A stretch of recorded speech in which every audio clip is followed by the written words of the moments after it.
এরে নবীর উম্মতের দল, তুমি যদি নেতার জন্য জীবন দিতে পারো, তুমি যদি দলের জন্য জীবন দিতে পারো, যারা আমার মাওলার আশিক, যারা আমার মদিনাওয়ালা নবীর আশিক, ওরা কেন নবীর জন্য জীবন দিবে না?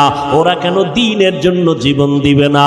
মুসলমান অন্যের বিপদ দেইখা হাসবা না রে বাবা, বরং যদি মুসলমান হইয়া কবরে যেতে চাও, কাফনের কাপড়টা তাড়াতাড়ি কিনিয়া হাতের মধ্যে রেডি রাখো। ডাক আসতে দেরি, ময়দানে নামতে যেন দেরি না হয়। রাজি আছো? ভাইরা আমার, এরে নবীর উম্মতের দল, আর ঘরে বসে থাকার সময় নাই। কারণ এমন একটা সময় দুনিয়ার জমিনে আমরা বিচরণ করতেছি, যেই সময় মা বাবা তার আপন মাইয়াকে ঢাকার হোটেলে ঢুকায় কয়, আজকের জন্য তুমি আমার স্ত্রী। জোরে কও মিয়া, কি ইন্ডিয়ার খবর? এমন একটা যুগে আমরা বসবাস করতেছি, ভাই বোনের কোনো নিরাপত্তা নাই, আপনজন কোনো নিরাপত্তা নাই। ভাই বোনকে জবাই করে, বোন ভাইকে জবাই করে, মা বাবাকে সন্তান জবাই করে, সন্তানকে মা বাবা জবাই করে। এই তো দুনিয়ার মধ্যে চলে আসছি। এখন কোন দিন মরা হবে বলা যায় না, গ্যারান্টি নাই। অতএব তৈরি হয়ে যাও, জান্নাতের পথে আগাইতে থাকো, শাহাদাতের তামান্না করে সামনে আগাও। আল্লাহর মোহাব্বত নিয়ে চলবো। সম্মানের মালিক আমার আল্লাহ, রিজিকের মালিক আমার আল্লাহ, ইজ্জতের মালিক আমার আল্লাহ, হায়াতের মালিক আমার আল্লাহ, মরণ দেওয়ার মালিক আমার আল্লাহ। এরে নবীর উম্মতের দল, আল্লাহ বলেন সাহায্য চাও আমার কাছে, কারণ আমরা দুর্বল। দুর্বল মানুষ অন্যের সাহায্য ছাড়া চলতে পারবো না, অন্যের সহযোগিতা ছাড়া চলা যাবে না। এখন কার কাছে সাহায্য চাবো? দুনিয়ার এমন একজনের কাছে সাহায্য চাও যার মধ্যে তিনটা দুর্বলতা নাই। এক নম্বরে যার অভাব নাই, তার কাছে চাইলে পাবা। যার অভাব আছে, সে নিজের পেট ভরতে পারে না, তোমারটা কোনোদিন ভরতে পারবে না। তার নিজের চোখের ক্ষুধা নিবারণ হয় না, তোমার ক্ষুধা নিবারণ করবে কিভাবে? মাইকে দাঁড়াইয়া চমৎকার বক্তব্য দেয়, কেউ খাবে কেউ খাবে না, তা হবে না তা হবে না। অথচ ওই সদরঘাট তাকায়া দেখো, কত মানুষ না খাইয়া অকাতরে জীবন যাপন করতেছি। মানুষ ময়লা খাইয়া জীবন যাপন করে, মানুষ ফালাইয়া দেওয়া খানা খাইয়া জীবন যাপন করে। এরে নবীর উম্মতের দল, একমাত্র কারণ আল্লাহর মোহাব্বতের অভাব। এরে নবীর উম্মত, আল্লাহ পাক রব্বুল আলামিন বলেন তুমি বড় দুর্বল, সাহায্য এমন একজন থেকে নাও যার মধ্যে কোনো অভাব নাই। দুই নাম্বার, যার মধ্যে কোনো স্বার্থ নাই। দুনিয়াতে খুঁজা দেখবা ও আল্লাহর বান্দারা, এমন একজন মানুষ পাওয়া যাবে নি যার কোনো অভাব নাই। বলেন বলেন, আছে কেউ? বরং যে যত বড় টাকাওয়ালা তার অভাব তত বেশি। ঠিক নেই? গরিবের অভাব 100 টাকায় কমপ্লিট, বড় লোকের অভাব হলে লাখ টাকায় কোটি টাকায় সমাধান হয় না। ও ভাইজান, বড় লোক বড় অভাবী, বড় লোক বড় অভাবী। গরিব রাস্তা দিয়া চলতেছি, রিক্সায় চলে, হঠাৎ রিক্সা নষ্ট, হেঁটে হেঁটে চলে যাবে, জামায় ময়লা লাগছে, নিজেরটা নিজে ধুইয়া নিল। বড় লোক হাঁটতেও পারে না, নিজের জামা ধুইতেও পারে না, খানার প্লেটটাও কাজের লোকের ধুইয়া দিতে হয়, বাথরুমটা কাজের লোকে পরিষ্কার করে দিতে হয়। আমি এভাবে বলি, সব গরিবেরা যদি বড় লোকের কাজ বন্ধ করে দেয়, বড় লোক অল্প দিনের মধ্যে পঙ্গু হয়ে যাবে। তাহলে অভাব ছাড়া কোনো মানুষ, পিসাব বুঝি অভাব নাই কি? আমার জানা মতে ফিরে গো অভাব বেশি, মুড়িদেরটা খাইয়া বিশাল বড় ফ্যাট মোবারক। ঠিক নি? মুড়িদেরটা খাইয়া অট্টালিকা বানায়, রাজপ্রাসাদ বানায়। এরে নবীর উম্মত, এক কথায় দুনিয়াতে এমন একজন মানুষ নাই যার কোনো অভাব নাই। দুই নাম্বার, এমন একজন মানুষ দেখো যার মধ্যে কোনো স্বার্থ নাই। দেখেন তো আসেনি? স্বার্থহীন কেউ আছে? এই যার কথায় তুমি দাড়ি কামাও, যার পাল্লায় ভুইরা নামাজ বাদ দিছো, তোমার কেমন বন্ধু জানো? স্বার্থে আঘাত লাগবে, মোবাইল বন্ধ, কি ঠিক নি? এই নি তোমার বন্ধু, তোমার জন্য কলিজা দিয়া দেয়, স্বার্থে আঘাত লাগলে মোবাইল শেষ, আর তারে বাড়ি চালান দিয়াও ভাবা যায় না।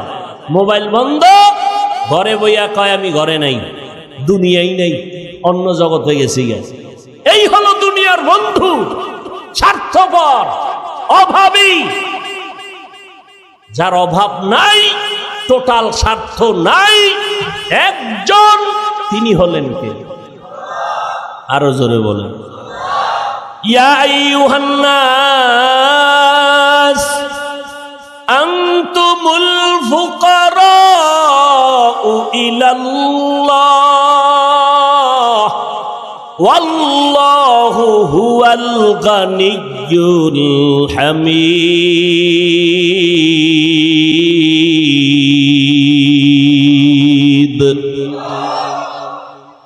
আল্লাহ বলেন, দুনিয়ার মানুষ তোমরা সবাই ফকির, আমি একমাত্র আল্লাহ হলাম ধনী। আমি আল্লাহ শুধু ধনী না, প্রশংসিত ধনী। দুনিয়ার মধ্যে যারা ধনী এরা প্রশংসিত ধনী না, কারণ 10 টাকা দিলে 5 টাকার জাল মিটাইয়া দেয়, 10 টাকা দিলে 20 টাকার জাল মিটায়। কয় মসজিদ দেখছনি, এটা কার? কয় এটা আমার। মসজিদ কার? জোরে বলো। দুনিয়ার সব বিলাইয়া যদি মসজিদ বানায়, নিজের দাবি করার কোনো অধিকার নাই। অথচ দান কইরা কয় এটা আমার টাকায় হয়েছে, আমারটাই হয়েছে, অমুক লোকের আমি না দিলে না খাইয়া মরে যাইতো। না বাবা, বাঁচাইয়া রাখার মালিক আল্লাহ। কেউ বাঁচাইয়া রাখার ক্ষমতা মানুষের হাতে নাই। ইজ্জতের মালিক আমার আল্লাহ। ইজ্জত দেওয়ার মালিক দুনিয়ার কারো হাতে আল্লাহ দেন নাই। আল্লাহ পাক বলেন, রে গোলাম, তুমি বড় দুর্বল, সাহায্য চাও, না হয় তুমি চলতে পারবা না। যার কাছে সাহায্য চাইবা, যার মধ্যে স্বার্থ নাই, অভাব নাই, তিনি হলেন আমার আল্লাহ। এখন সব কথার শেষ কথা, সাহায্য চাওয়া লাগবে কি লাগবে না? কার কাছে চাইবেন? একটু আমাকে জবাব দেন। আমার নবীজির থেকে বড় পীর কেউ আসেনি? আমার নবীর থেকে বড় মুফতি কেউ আসেনি? আমার নবীর থেকে বড় নবী কোনো আসেনি? এবার আমাকে বলেন, ওই নবীজি কোনো কিছুর প্রয়োজন হলে কার কাছে চাইতেন? নবী যদি আল্লাহর কাছে চাইতে পারেন, যেই নবীর কোনো গুনাহ নাই, যেই নবীর জীবনে একটা মিথ্যা কথা বলেন নাই, 63 বছর হায়াতে একটা মিথ্যা কথা নবী বলেন নাই, সেই নবী যদি আল্লাহর কাছে চাইতে পারেন, আপনি কবরওয়ালার কাছে কেন চাইবেন? আপনি দুনিয়াওয়ালার কাছে কেন চাইবেন? আপনি আল্লাহর কাছে চান। এক চালাক বাঙালি কয়, অনেক চাইছি আল্লাহ দেয় না, এই জন্য আর চাই না। আল্লাহ কয়, চাও আমি দিব। উদউনি আস্তাজিব লাকুম, চাইতে দেরি হবে, পাইতে দেরি হবে না। কয় চাইলাম দিল না কেন আল্লাহ? আল্লাহ কয়, 2 জিনিসের মাধ্যমে চাইতে হবে।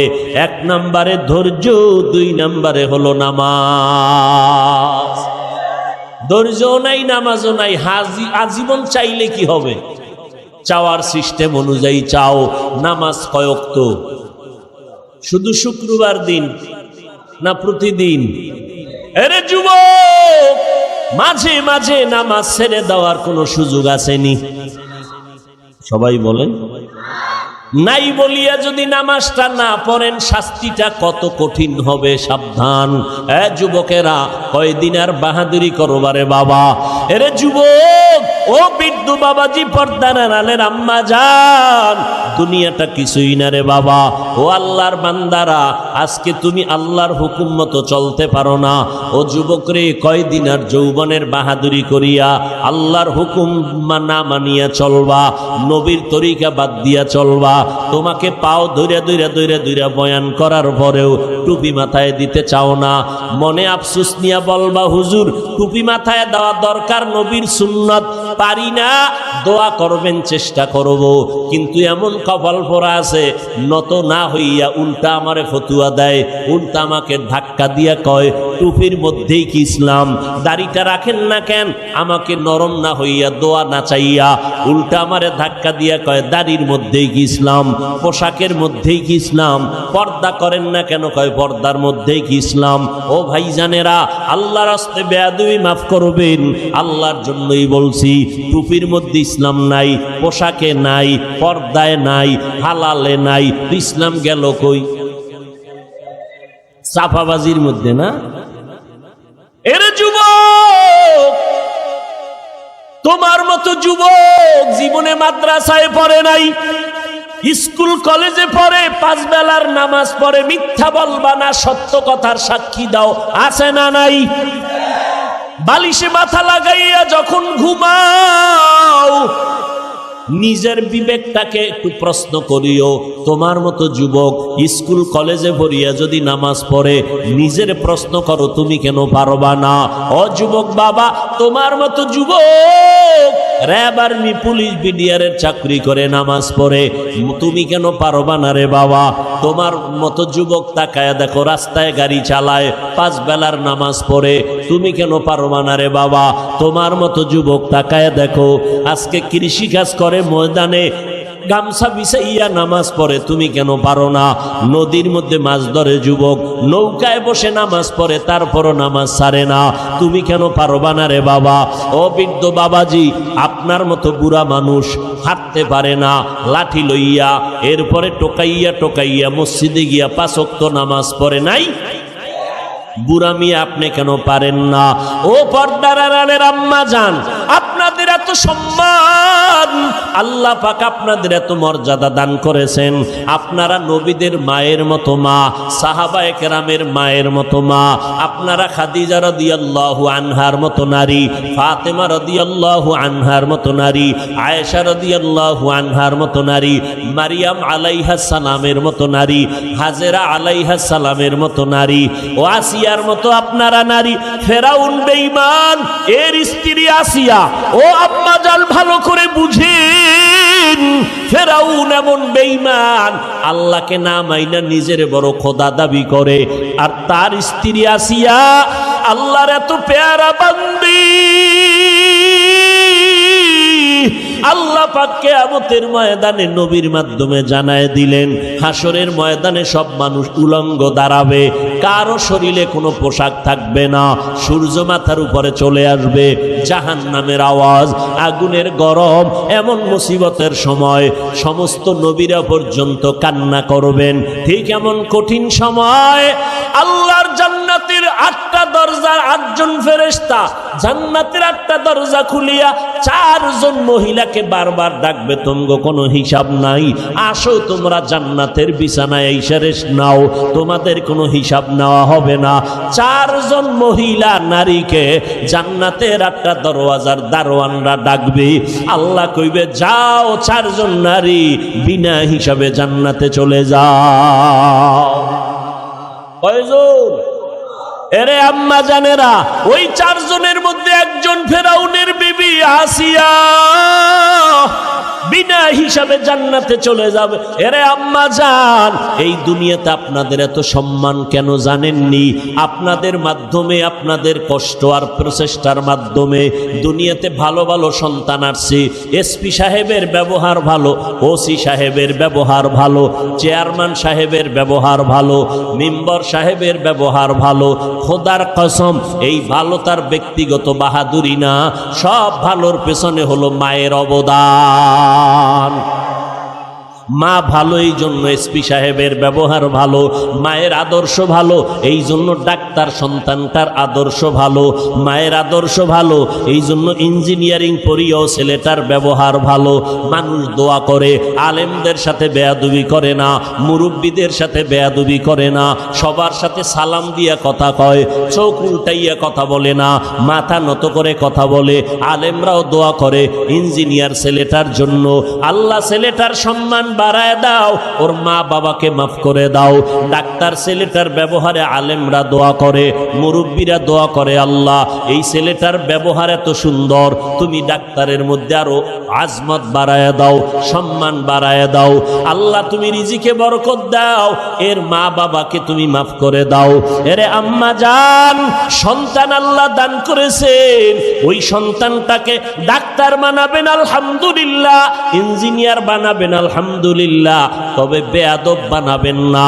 আপনার সন্তানের ব্যবহারে যেন আলেমরা কষ্ট না পায়, আপনার সন্তানের আচরণে যেন এলাকার মুরব্বীরা কষ্ট না পায়, আপনার সন্তানের ব্যবহারে বন্ধু বান্ধবেরা যেন কষ্ট না পায়। এরে আম্মা জান, সন্তানটারে আদর্শওয়ালা ডাক্তার বানাইয়েন, সন্তানটাকে আদর্শওয়ালা ইঞ্জিনিয়ার বানাইয়েন। আর দুনিয়াতে শ্রেষ্ঠ আদর্শই হলো রহমাতুল লিল আলামিনের আদর্শ, মদিনার নবীর আদর্শ। ওলামায়ে কেরামের দোয়া নিবেন। ও যুবক, ওই মা বাবার দোয়া ছাড়া তুমি সামনে আগাইতে পারবা না। ওই মা বাবার চোখের পানির কারণে আজকে এই চেয়ারে বসছি। ওই মা বাবার দোয়া আর চোখের পানিতে তুমি পরীক্ষায় ভালো নাম্বার পেয়েছো। ওই মা বাবার চোখের পানি আর দোয়ার কারণে আজকে তুমি টাকার মালিক, বাড়ি গাড়ির মালিক হয়েছো। ওই মা বাবার সাথে বেয়াদবি করলে কপাল পুড়িয়া যাবে। ও যুবকেরা, ওই মা বাবার দোয়া নিয়ে সামনে আগাও। সারা রাত বয়ান শুনলে কি লাভ হবে যদি নামাজটা ঠিক মতো পড়তে না পারো? এখন থেকে তওবা করে নাও, মনটারে বুঝাও রে মন। স্কুল কলেজে পড়িয়া ব্যবসা করিয়া যদি আমার মতো যুবক নামাজ পড়ে, আমি কেন পারবো না? আজকে থেকেই তওবা করে নিলাম। দুনিয়াতে তো শয়তানের ধোকায় পড়ে কম অন্যায় করি নাই। আজকে থেকে আর গুনার কাছে যাব না, নামাজ ছাড়বো না, বেপরদায় চলবো না, মা বাবাকে কষ্ট দিব না, ওলামায়ে কেরামের বিরোধিতা করব না, দেশের বিরুদ্ধে জাতির বিরুদ্ধে ষড়যন্ত্র করব না। মা বাবার দোয়া নিয়া নবীজির তরিকা মতে চলবো। তবে সবার কপালে তওবা নসিব হবে না। 13টা বছর আমার নবীকে দেখলো, বয়ান শুনলো, তারপরও কালেমা পড়লো না কে? আবু জাহাল আর ওমরের মতো বান্দা নবীর কল্লা কাটতে এসে কালেমা পড়ে মুসলমান হয়ে গেল।